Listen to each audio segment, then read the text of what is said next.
IT people and business people have they usually have conflicting goals and they talk past each other. And what you really want to do is that TA is be that bridge between them to be able to speak, kind of both languages or be able to translate, what the IT guy is looking for compared to the business guy.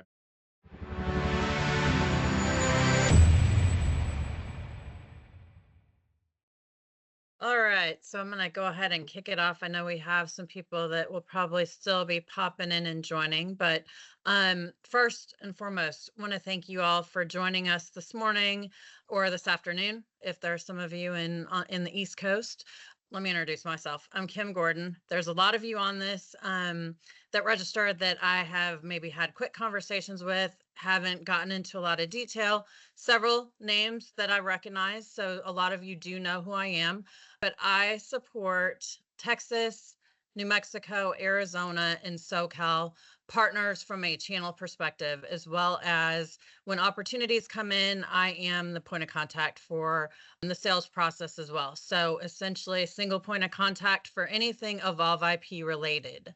I want to give my counterparts on the call an opportunity to introduce themselves as well before we hop into this. So Zach, if you want to introduce yourself. Sure thing. Yeah. So my name is Zach Anderson. I am the channel marketing manager here at Evolve IP. Been here for a couple of years. And essentially, what I do is I help partners from an enablement perspective. So anything and everything from collateral pieces that they might need, co-marketing, sort of co-selling, go-to-market strategies.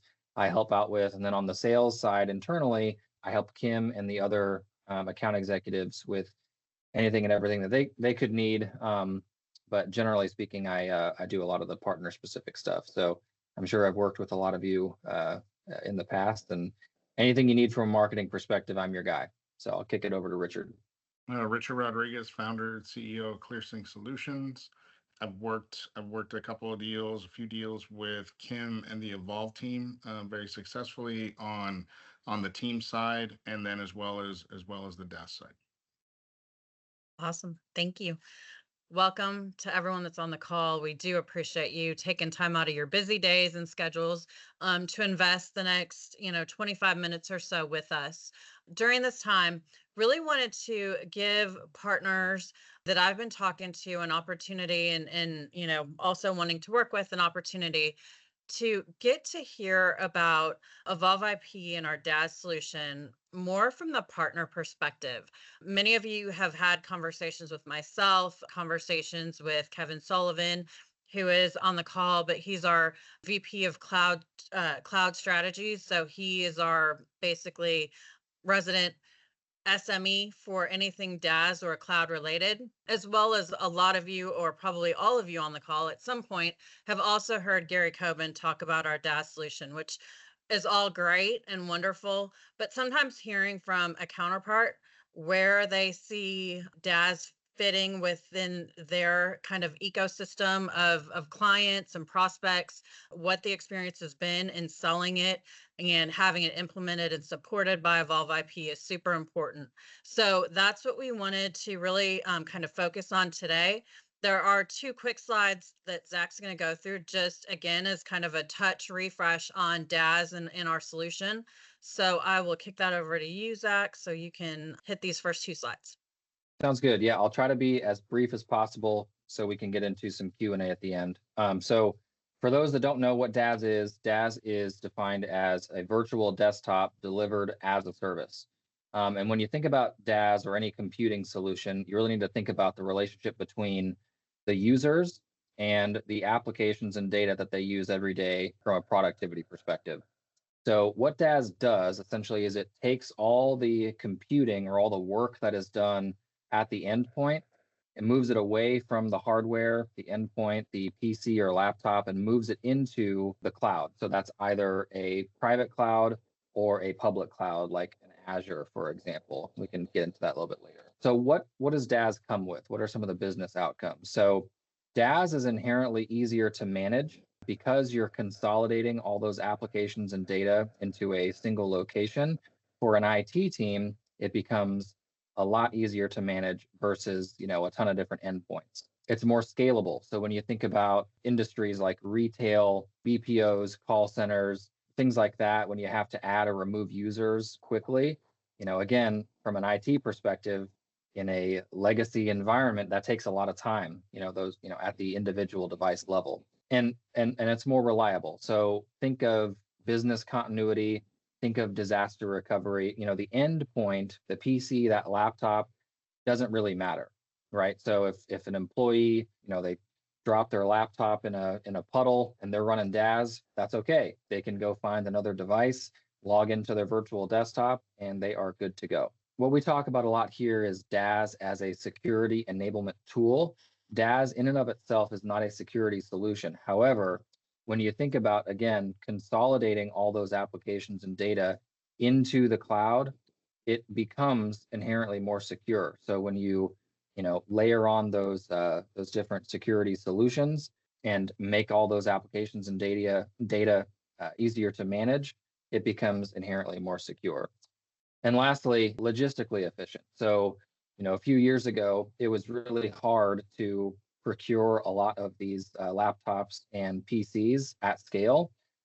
So when you think about organizations that want to do like a bring your own device type of strategy, DaaS really makes a ton of sense from that perspective. So just one more slide about DaaS here. So from a mobility perspective, DaaS really allows organizations to have the flexibility, or to offer a remote strategy or a hybrid workforce strategy to their users.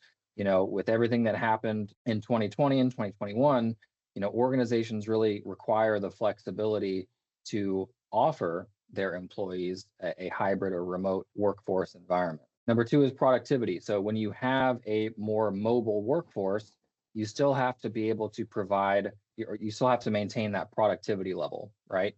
You have to be able to securely access those applications and data from anywhere, given that your workforce is more mobile. And again, that's where DaaS comes in. The computing is not done at the device, it's done in the data center. Because of that, it's again inherently more secure.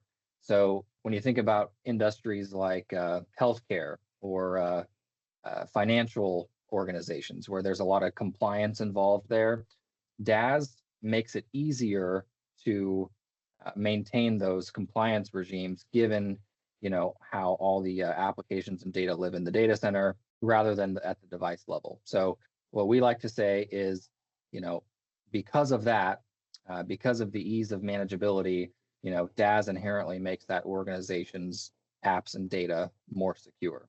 And that's basically all I've got from a high level. If Mr. Sullivan wants to pop in here in a little bit and dive deeper, we can do that. But I'm going to kick it over to Kim and Richard to talk about the case study. Thanks, Zach. Appreciate that. So, Richard, you and I sold an opportunity together almost 2 years ago now, which is hard to believe. It's gone quickly. Wanted to spend the next few minutes just talking about this opportunity, giving the partners on the call and a chance to hear about the size of the opportunity, the industry that this opportunity resided in, what their initial kind of look was, and what they were trying to solve for. So if you can tell us a little bit of a background on this opportunity. Sure. So, initially the opportunity, started as a Microsoft Teams play, right? And, in the process of gathering information, everybody does it differently, but I try and gather everything I can that's within that tech stack for whatever it is that they called me in initially, because you've got to make sure that, it can all work together. But during those conversations, those discovery calls, you get a sense of the overall strategy that led to other discussions of kind of their tech roadmap, where they were in that tech roadmap, what that, you know, like you said, where this got sold 2 years ago. At that time, we looked at kind of a 1 year plan and a 3 year plan with them, and where they were on that journey, what it entailed. And it opened that conversation to be able to grow beyond just that team's opportunity. Where they were at in their journey, they had done quite a few acquisitions. They're still very active in acquisitions, and they've actually done some sell-offs as well. So global company, a lot of employees, a lot of sites, and they have a varied amount of users, right? They've got a very large engineering presence that needed a lot of compute power, but then they had other people, accounting, buyers, planners that don't need as much compute power. So the flexibility of the DaaS platform, gave lent itself very well to what they needed to do. Again, since they do have a global footprint, there are certain systems, engineering systems, ERP systems, in different parts of the world. So latency was a huge concern that DaaS was also helpful. We could also capitalize, on that multi-site approach as well. So overall, it fit really well into their strategy and what they wanted to accomplish. On top of that, it was the other things that Zach touched on. They wanted to get away from managing so much hardware. They wanted to start to move in certain areas to a bring your own device type of platform. And overall, the reduction in expense. So it lined up very well, and all those things came out, just through a number of discussions. Tell us a little bit about your experience in working with specifically Evolve IP, the implementation process, and then kind of post support, how your client, what your clients experienced. So, I know a little bit more than to be dangerous, but I'm definitely not an expert of everything. And so it was very good to have, Evolve come in, explain the platform in detail, especially with their security folks. I mean, we had a number of calls, between Evolve and the client. We had their security guys on for a couple of calls. We had the engineering guys on for a couple of calls. We had the C-suite on for different calls, and each one of those user groups had different concerns, and the Evolve team was good in that they were flexible enough, and there's different team members. What I appreciated about it was you had guys like Kevin that could get in very technical they can get into the nuts and bolts of the applications and how things would work. But then you had guys, like Zach and Gary and Kim that I could bring in and talk to executives from that 100,000-foot level and just talking big conceptions and business case wise and about how it would impact their business, and not go over their heads with the technical side of it. Once we signed the deal and went forward, Evolve has great project managers. They assign a project manager to it. They assign technical teams to it. And like every implementation, there were ups and downs. There were hiccups, here and there, but Evolve was very responsive. They were very supportive. They were always eager to answer questions, and even at times step in from the client side and help out, and even augment some things that the client didn't really know and weren't sure of on their side as well. So overall, it's a great experience. Awesome. Thank you. Appreciate that. We've since worked on a few other opportunities that we've won, a few that we haven't won, a few that are still in the funnel. So it's a continual process. So can you tell us or share with us a little bit about what kind of challenges are you hearing from your clients and prospects that make you think of desktop as a service being a good fit or a solution for them? It's all again, it's all about, everybody has, their different ways of going through the discovery process. But one of the things that I try and do, no matter what you call me in for, you keep your eye on the prize for that initial product that they're asking you for. But if you structure the conversation right, you should be able to walk out of that discovery session with a pretty full picture of their entire tech stack, who they're using, those kinds of things. But then you also get an idea of the pain points that they're experiencing as well, that may have nothing to do with what they called you in for. And again, it's not to get distracted in that, but put those things in your back pocket, because as you develop that relationship to being that advisor, if you do a good job on what they brought you in for, you can expand that conversation, to take on other things. So I'm always listening for things like, applications that are unreliable, especially if they made the transition from on-prem to the cloud and it didn't necessarily go very well. That lends itself to a DaaS solution, especially if they have multi-sites, or it depends where those applications are housed in the cloud, where they're pinging to. Security issues, if they've had, if they have a large sales force that travels all the time, and they have, hardware that, inevitably gets stolen, or, somebody's kid drops Kool-Aid on it, or whatever the case may be.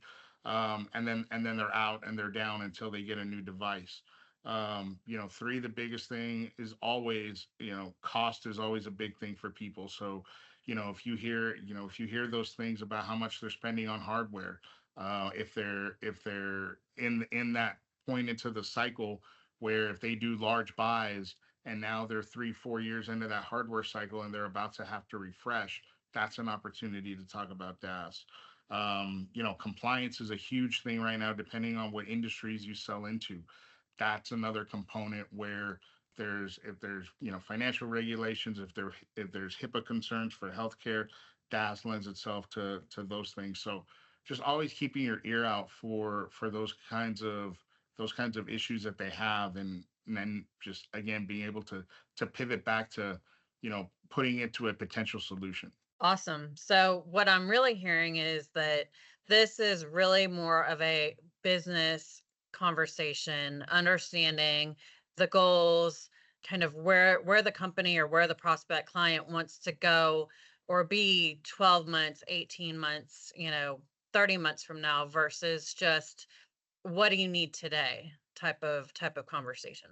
Exactly, and it also depends on where your relationship is, where your relationships are within that company as well, right? Because if you're dealing with an IT manager, the conversation you have around DaaS is going to be completely different than if your relationship is, with the CIO or the CFO, and they're talking about, different pain points. So, educating yourself on that stack that, Evolve, for example, has, or any of your TSDs have, on talking points, and learning those, because, again, the conversation will change, and that entry point for you will change depending on who that audience is. Absolutely.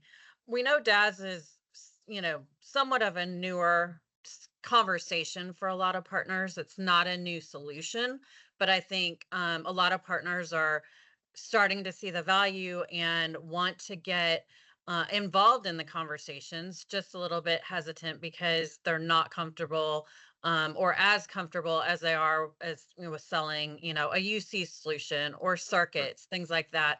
What advice would you give to those, TAs on the call, the partners on the call that are in that space? And also, on top of that, what kind of objections have you heard from your clients that you've been able to overcome to kind of move this conversation down the path? Yeah, one of the biggest ones that we heard, especially from this client, was, well, if I make that switch, because there are a lot of clients who have gone, completely to the cloud, or they're kind of in a hybrid environment. And, one of the things that they don't understand going into it is, the usage that goes on, and all of a sudden they'll see bills spike, and they're like, oh, I thought the cloud was supposed to save me money, and now I'm paying more than when I was on prem. Those kinds of conversations. So it's about educating them. Again, perfect example with this client.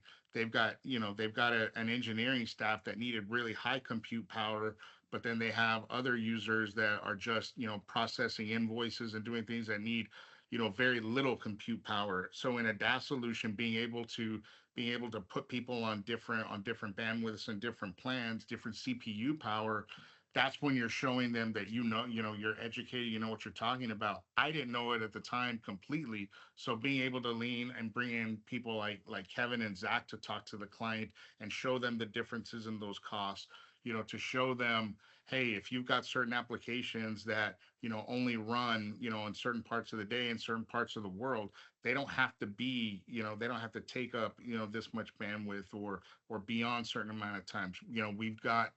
They've got locations where, it's okay. They're huge consumers of Power BI, right? There are some locations that they have live tracking, and people are constantly updating job tickets, and they need it refreshed, every 15 minutes, because it's critical to make decisions. They've got other ones where those production times are a lot longer. They only need it, they're fine with it only being updated once a day. those kinds of conversations really have an impact on cost as well. So, being able to lean on the resources that Evolve has, and being able to walk through and help them understand that business, right? And I think there's always the more that you can position yourself, especially, there's always, I would say, through the 80% of the companies that you deal with, you know, IT people and business people have they usually have conflicting goals and they talk past each other. And what you really want to do is that TA is be that bridge between them to be able to speak, kind of both languages, or be able to translate, what the IT guy is looking for compared to the business guy. Because I've been through situations in the past where, the IT guy's goal is he's sitting there saying, "Hey, I've got a mandate that I've got to reduce cost by X amount," and he's chasing a certain solution, but he doesn't realize that by implementing the solution, how much it's going to hurt, the salespeople in the field, for instance, that rely on those tools that all of a sudden aren't going to be there, or they're not going to have the accessibility that they have today, right? So as much as you can put yourself in there and be that third party that can ask clarifying questions, that can kind of guide them both to those solutions, you're going to make yourself invaluable. And again, leaning on the external resources, right? Whether it's with your TSD, but more importantly with Evolve, because these guys handle it every day, and they see a number. Bringing in a guy like Kevin has been instrumental for us, because he's worked with so many different kinds of verticals, whether it's banking and financial, whether it's healthcare, whether it's other manufacturing, aerospace, oil and gas. So, he doesn't necessarily understand how their business works, but he understands the business process. So he can bring in experience and say, "Hey, there's another client that we just did this for that's in a similar kind of situation. These are these are kind of pitfalls that we looked out for, or these are opportunities that we learned from that engagement, or here's things you can look at it a different way." Awesome. Great, great information. Appreciate that. Want to leave like a couple minutes if we can, which we're down to 5. So in maybe a minute or two, we all know timing in this industry is the key to everything. Um, there's short windows, small windows, to have some conversations. And if you're not having the conversation, most likely someone else is. So why do you think now is a good time for yourself, partners on the call, to start having these conversations about desktop as a service?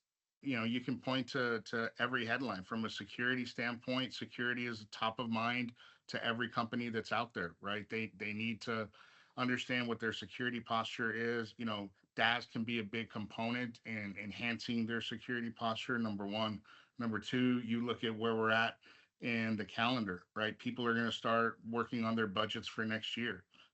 This is a perfect opportunity to start getting in front of people and talk about those budgets. You want to get yourself and be involved in those.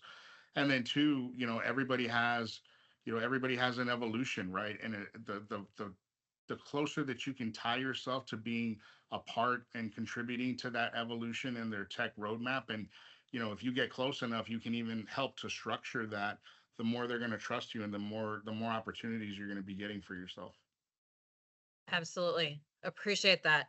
Um, and just kind of wrapping this up, a couple points I want to make is, from an Evolve IP standpoint, and I know Richard can attest to this, a DaaS opportunity, the size, the scale, the price points are all going to move the needle so much faster, and on a much larger scale than your UC circuit type deals. A 100-seat DaaS opportunity is probably going to be is going to be in the range of $4,000 to $8,000 depending on requirements. And it's hard when partners ask us, give us some budgetary pricing before we talk to the client. I can speak for Kevin when I say that kind of pains us, because there's so much that goes into really understanding the discovery of what the client's needs are, what they're running, what their environment looks like. So it's hard to give budgetary pricing without having conversations. But additionally, just so partners on the call know, we do spiff on our DaaS products as well, which we're one of the only or few, if any, suppliers that do spiff on DaaS. So we've got some really great spiffs, a really good, you Very know, good. very good. Yes, thank you. It's a really good tool in your tool belt to have. Again, we are not looking for our partners to sell this. We're looking for you to just uncover an opportunity, talk to us about it, bring us to the table. If it's not a fit, we are very good. Kevin and myself are very good at saying, hey, this isn't a fit. This is why. And we walk away. If it is a fit, we are going to do everything in our power to make sure that you as a partner come away with that win, and we all come away happy. Your client's happy, we're happy, and most importantly, you guys are happy in working with us. So with that, want to open it up for a couple minutes. Again, thank you all for joining. We've recorded this, so we'll be sharing it as well. But if there's any questions, Zach's going to unmute everyone. Feel free to ask questions. If we need to stay on a few minutes longer, we certainly can do that, but would love to get some feedback and any questions you have. I was gonna say, what is like the average size deal? Is it about 100 seats? Is it closer to 10? Is it closer to 500? What do y'all see most common? I'll take that, and then Kevin, you can certainly come over the top of me. Our point of entry is really going to be in that 35 to 50 seat range. Typically, where I would say our wheelhouse really is in that 100 seat to probably 800 seats. Certainly, we've got clients. Richard's client, for example, was in the 1,000+ seat range. We've got conversations, and we've got clients that have bigger. We've sold bigger opportunities than that, but where we really can build value and ROI and help the business see, or the prospects see the real value, is in that 100 seat to probably like I said, 700 seat range. Kevin? Yeah, no, I think you nailed it, Kim, right? So we really ideally want to be north of 50. I've seen us dip down into 30, and we can maybe go a little bit below that if the individual case basis of that customer supports it. But one of the things that it's really important to remember with DaaS is there are really two main core cost components to it, right? There's the cost per seat of a DaaS solution, but there's also one base foundational level or layer that covers the infrastructure that's required just to support the DaaS solution.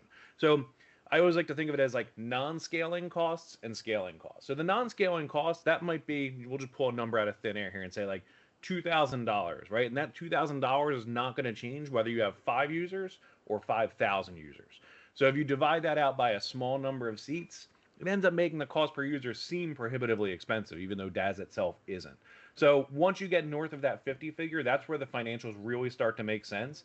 And I think we can make a really good case, and I know Gary has done these presentations, which some of you have probably seen in the past, of how a DaaS solution can counterintuitively end up coming in less expensive than doing a traditional hardware refresh. So if anyone out there really wants to geek out and see that math, we'd certainly love to have those conversations with you as well. Perfect. That answered my question. My next one was gonna be about like your superpowers and the areas. So you nailed it right off the box. I appreciate it. This has been really good. I learned a lot. Awesome. Thanks, Chase. Appreciate it. Any other questions? Well, I will say again, on behalf of Richard and Zach and Kevin, thank you all for joining. I would love to have additional conversations, really understand, your business and how I can support you better. So again, thank you all so much. Hope you all have a great day and a happy and safe holiday weekend.